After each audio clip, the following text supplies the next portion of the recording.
retomando aí, ainda sobre os direitos do advogado, destacamos lá o artigo 7º, inciso 14, que foi alterado em 2016, e vamos dar um destaque também ao artigo 7º, letra A, que foi introduzido recentemente no Estatuto e trata exclusivamente de direitos da advogada mulher, gestante, adotante, lactante, né?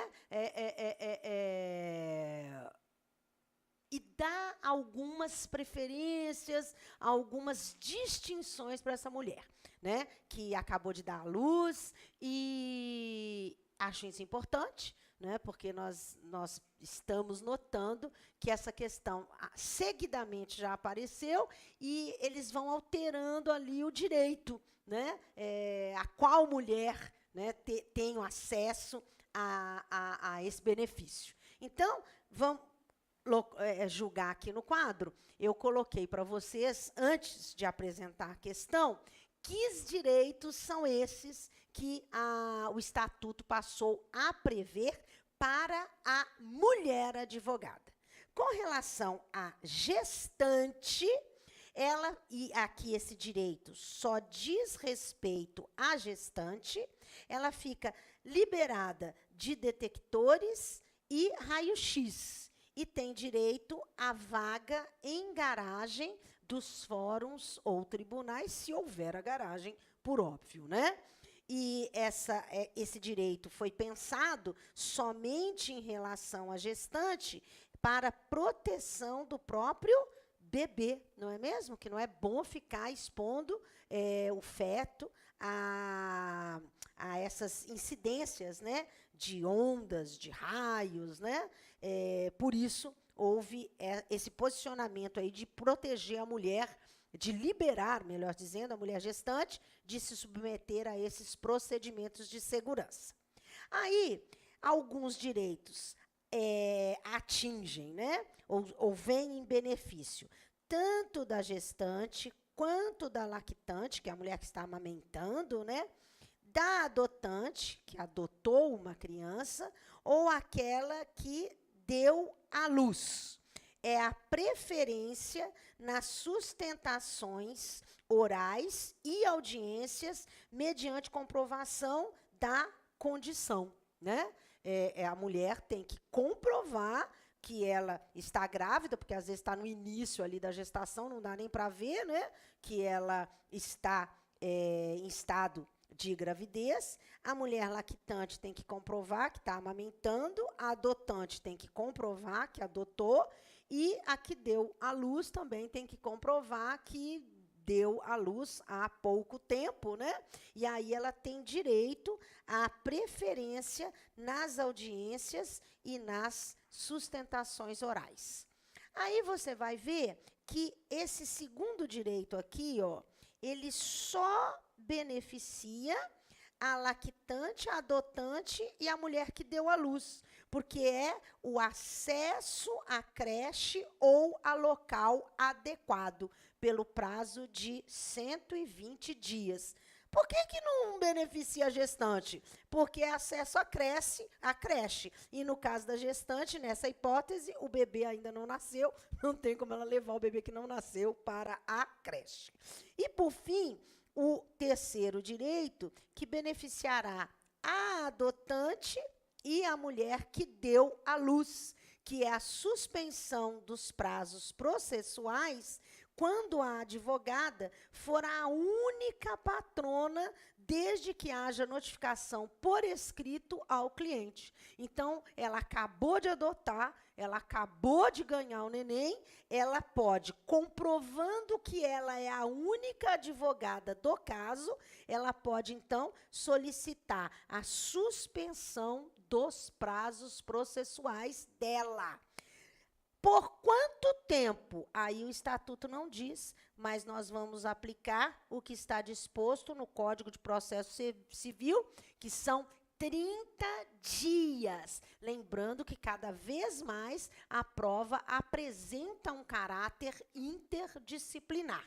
E se for homem?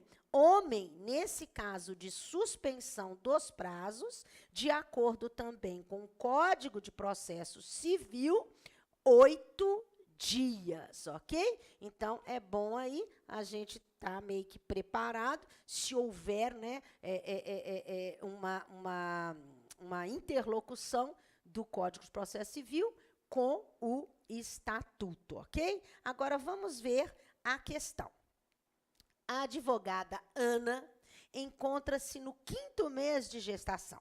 Em razão de exercer a profissão como única patrona nas causas em que atua, ela receia encontrar algumas dificuldades durante a gravidez e depois do parto. Considerando o caso narrado, assinale a afirmativa correta. Letra A. O Estatuto da OAB confere a Ana o direito de entrar nos tribunais sem submissão aos detectores de metais. Tudo bem, ela está grávida. Vagas reservadas na garagem, também, enquanto estiver grávida, dos fóruns ou onde atuar. Preferência na ordem de audiência a serem realizadas. Sim, ela tem preferência na ordem de audiência, assim como as outras também, a cada dia, e suspensão dos prazos processuais quando der à luz. Então, voltando aqui, ó, a Ana está preocupada porque ela ainda está grávida, correto? Ela ainda está grávida. E vejam que ela efetivamente, na condição de gestante, vai ficar liberada dos detectores, vai ter vaga de garagem, vai ter preferência nas audiências e nas sustentações orais, e quando o bebezinho nascer, ela vai ter direito à suspensão dos prazos, porque ela é a única advogada nos casos que ela patrocina, ok? Então, voltando lá no nosso gabarito, com certeza, letra... Desculpa, gente. Estou tentando me acertar com a modernidade aqui. Pronto, consegui. Letra A, correto? A resposta certa é letra A. E aonde que você vai encontrar isso? Lá no artigo 7º, letra A, que foi recentemente introduzido no Estatuto, ok? Bom, nosso próximo ponto, aí vou pedir aqui para deslocar a imagem para mim, para eu falar um pouquinho, é sobre a sociedade de advogados. O Estatuto, cuidado com a pegadinha, porque antes ele não usava essa expressão. Vamos usar a expressão que é agora para nem te confundir. O advogado poderá reunir-se em sociedade civil, correto? É a nova nomenclatura do Estatuto. Ele pode fazer sociedade, inclusive, consigo mesmo. É a chamada sociedade unipessoal, que não era admitida até pouquíssimo tempo. Agora, ele pode se reunir em sociedade civil, inclusive unipessoal. Qual que é o benefício? Por que às vezes é importante, interessante para o advogado fazer uma sociedade unipessoal, uma sociedade com ele mesmo, né? Em razão da tributação. Então, a pessoa jurídica, hoje, o recolhimento de tributos, né, para o imposto de renda gira em torno aí de 7%. E pessoa física gira em torno de 27%. E aí alguns advogados, né, que sempre atuaram sozinhos, começaram a questionar isso junto à OAB, porque eu não quero ter sociedade, eu tenho que sofrer essa carga tributária elevada dessa forma.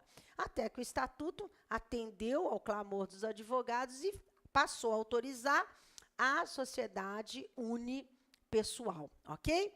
Uma questão com relação à sociedade que o examinador adora é que a sociedade de advogados, para que ela efetivamente tenha a personalidade jurídica, ela tem que ser registrada perante o Conselho Seccional da base territorial da sociedade. Então, a minha sociedade vai funcionar em Minas, eu vou registrar minha sociedade no Conselho Seccional de Minas. Em São Paulo, no Conselho Seccional de São Paulo. No Rio, no Conselho Seccional do Rio, e assim sucessivamente. E o examinador gosta de te confundir que o advogado tem que registrar em cartório civil, de pessoas jurídicas, tem que registrar na junta comercial, né? Nada disso. Sou advogado, quero que minha sociedade tenha personalidade jurídica, tenho que registrar junto ao Conselho Seccional. Outra questão que o examinador adora com relação à sociedade é que a sociedade de advogados, ela deve ter o nome de pelo menos um sócio. Então, vamos imaginar que eu tivesse um escritório, eu não tenho, tá? Eu sou defensora pública, não advogo, portanto, eu posso falar o nome que eu quiser aqui do escritório, que eu não estou fazendo propaganda do meu escritório, porque ele não existe. Eu não tenho escritório, dedicação exclusiva à defensoria pública, ok? Então, vamos imaginar, meu nome é Andréa Brita, aí que eu tivesse um escritório que se chama, uma sociedade denominada Abrita Advogados Associados. E aí eu morro. E os meus sócios são os meus filhos, né? Que nem são advogados também, por isso posso dar um exemplo tranquila, né? Os meus sócios são os meus filhos. Quando eu morro, os meus filhos pensam assim, puxa vida, a gente quer manter o nome da mamãe, porque em homenagem à mamãe. Pode, desde que os atos que instituíram a sociedade, que foram registrados no Conselho Seccional, façam a previsão da manutenção do nome da sociedade, mesmo após o sócio falecido.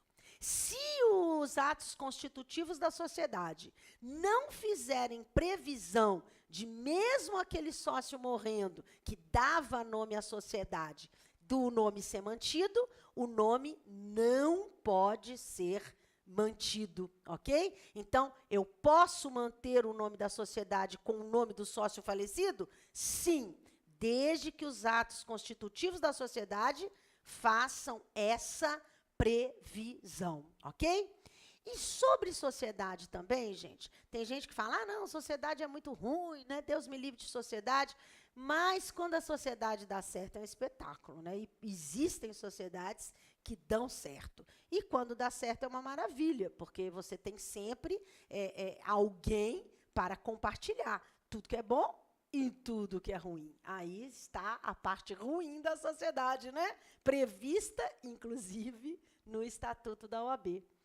Se eu tenho uma sociedade e um dos sócios provoca um dano ao cliente, a sociedade responde pelo dano no limite da sua força. Porque quando eu tenho uma sociedade de advogados, ela tem uma conta bancária própria, ela tem o dinheiro dela, e aí, se um sócio provoca um dano ao cliente, quem responde é a sociedade. Aí o outro sócio vem e fala, mas eu nem toquei nesse processo, era ele que estava levando a causa? Não interessa. Somos sócios, a sociedade vai responder.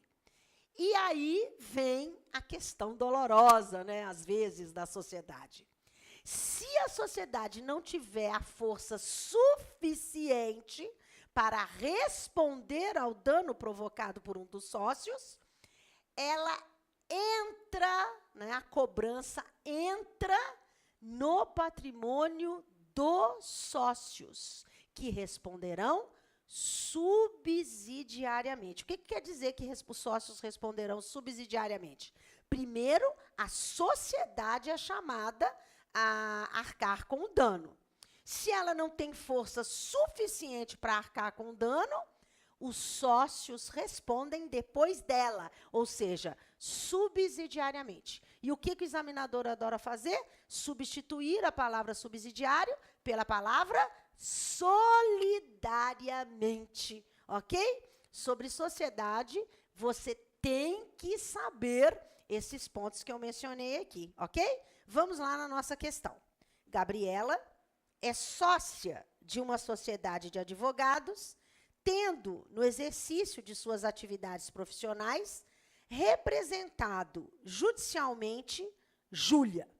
Entretanto, Gabriela, agindo com culpa, deixou de praticar ato imprescindível à defesa de Júlia em processo judicial, acarretando-lhe danos materiais e morais.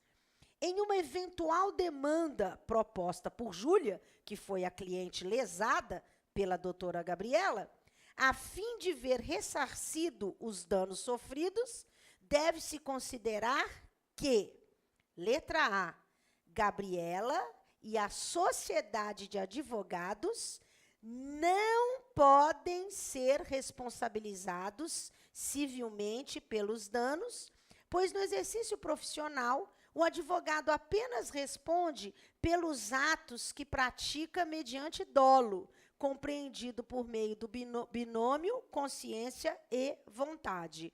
Falso, viu, meus queridos? Porque o advogado responde tanto por dolo quanto por culpa. Letra B. A sociedade de advogados não pode ser responsabilizada civilmente pelos atos ou omissões praticados pessoalmente por Gabriela. Assim, apenas a advogada responderá por sua omissão decorrente de culpa no âmbito da responsabilidade civil e disciplinar.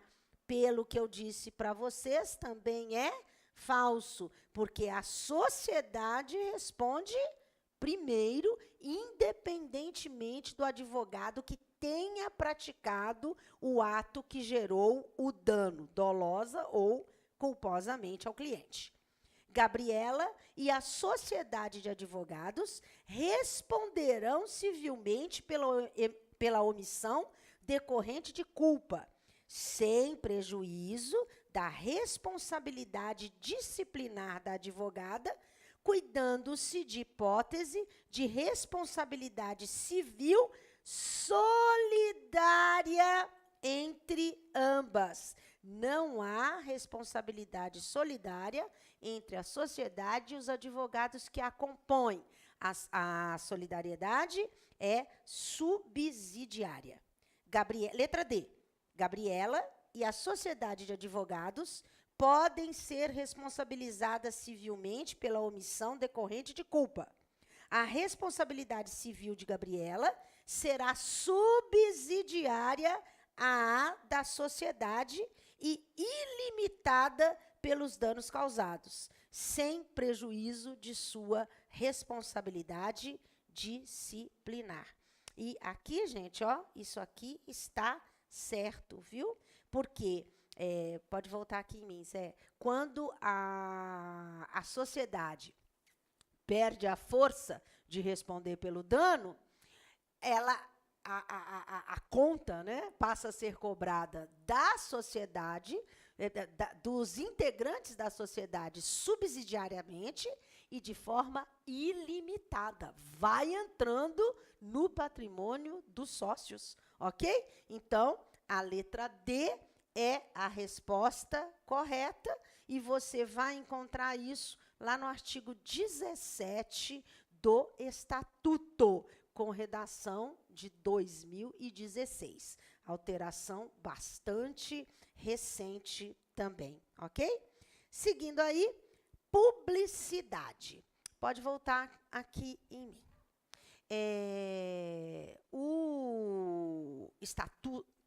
O Código de Ética, ele foi todo revogado e um novo Código de Ética entrou em vigor, né, muito recentemente, e ele disciplina de forma bastante diversa da forma que era disciplinada a questão da publicidade do exercício da advocacia.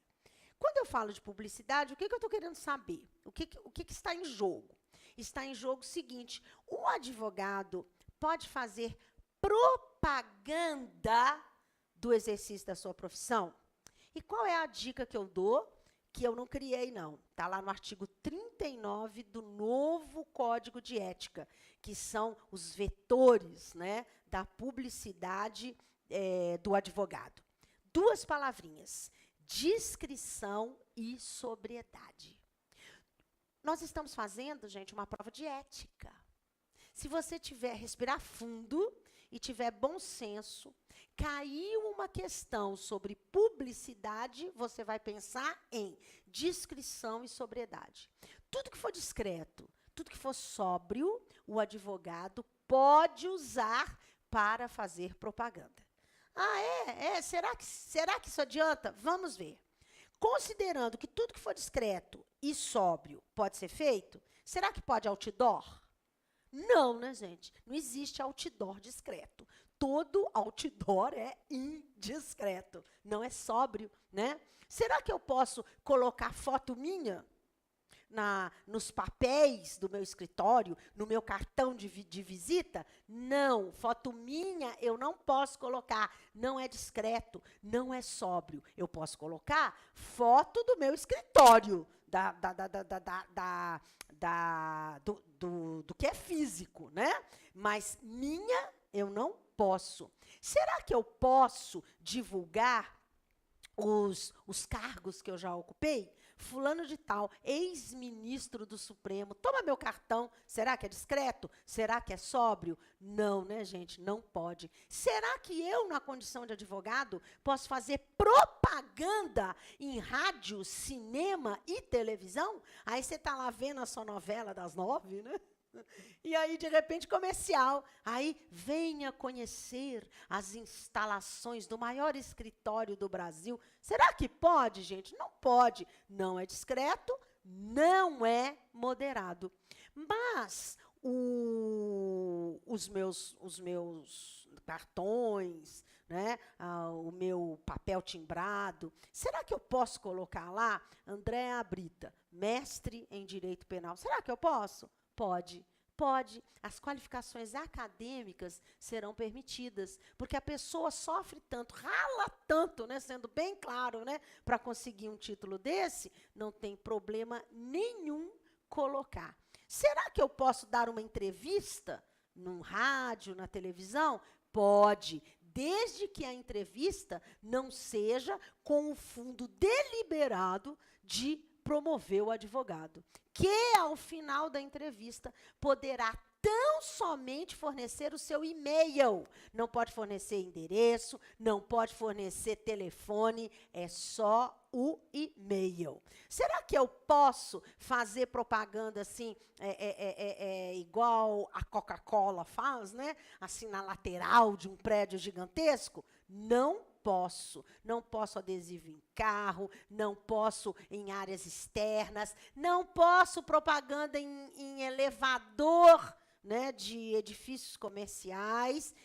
Tudo o que for discreto e sóbrio é permitido. O que não for discreto e sóbrio não é permitido. Por isso, o Estatuto ressalva que é permitido o anúncio luminoso de proporções, né, que não sejam escandalosas, não tem problema nenhum. O que eu não posso é um outdoor luminoso. Mas ali na entrada do meu escritório, uma placa com uma luz incidente, né, com uma luz de fundo, isso é permitido? É permitido, é até elegante, né? Bonito. Assim, sentiram aí que bonitinho que fica, né? A placa com seu nome, com uma luzinha em cima, isso não tem problema, ok? Então, tudo que for discreto e sóbrio será permitido, ok? Vamos lá, questão número 7. O advogado Nelson, após estabelecer seu escritório em local estratégico, nas proximidades dos prédios que abrigam os órgãos judiciários, representantes de toda a esfera da justiça, resolve publicar anúncio em que, além dos seus títulos acadêmicos, expõe sua vasta experiência profissional, indicando os vários cargos governamentais ocupados, inclusive o de ministro de prestigiada área social. Você deparou com essa questão, fala sério, isso é discreto? Isso é sóbrio para um advogado? Ficar falando todos os cargos que ele já ocupou, né? Que ele já, inclusive, foi ex-ministro, foi até o exemplo que eu citei, né? Nos termos do Código de Ética da Advocacia, assinale a afirmativa correta. Letra A. O anúncio está adequado aos termos do código, pois indica os títulos acadêmicos e a experiência profissional. Título acadêmico pode, mas do jeito que ele fez, gente, está correto? Não está correto. O anúncio está adequado aos termos do código, por não conter adjetivações ou referências elogiosas ao profissional, né? O examinador não sabia o que punha na letra B, escreveu qualquer coisa. Letra C. O anúncio colide com as normas do código, pois a referência a títulos acadêmicos é vedada por indicar a possibilidade de captação de clientela. Falso ou verdadeiro? Hein, gente? Falso, né? Porque títulos acadêmicos, né? Mestre, doutor, especialista, posso mencionar. Letra D. O anúncio colide com as normas do código, que proíbem a referência a cargos públicos capazes de gerar captação de clientela. Letra D. Eu não posso fazer menção aos cargos que eu ocupo ou que, eventualmente, eu já ocupei. Isso não é discreto, isso não é sóbrio. Então, a resposta à questão é letra D, e você vai encontrar o que estamos dizendo lá no artigo 39, combinado com o artigo 44, parágrafo 2º do novo Código de Ética, ok? Nossa próxima questão também trata da publicidade da profissão do direito, do advogado. E a gente vai responder no próximo bloco.